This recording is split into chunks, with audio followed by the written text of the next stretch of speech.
प्रभो नमः शिवाय महारुद्राय धवलेश्वराय बालालिंग महाप्रभु दीपं यदि परम ब्रह्म दीपं यदि जनार्दनः दीपहरतु मे पाप पूजा दीप नमस्तुते धवलेश्वराय बालालिंग महाप्रभु संसार सुखी रखंतु।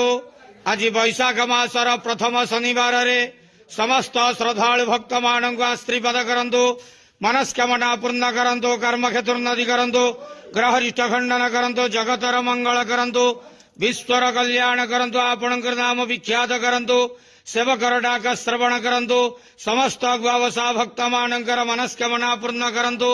जो जो भक्त माने आपणक पाखरे मानसिक रखिछंती तांक मानसिक पूर्ण करंतु। हे बाबा धवलेश्वराय बालालिंगाय नमो नमः। संसार सुखी रखंतु आनंद के वार हरि बोलो। आज वैशाख मासर प्रथम शनिवार रे समस्त श्रद्धालु भक्त आशीर्वाद करंतु आनंद के वार हरि बोलो। बाबा धवलेश्वराय बालालिंगाय नमो नमः।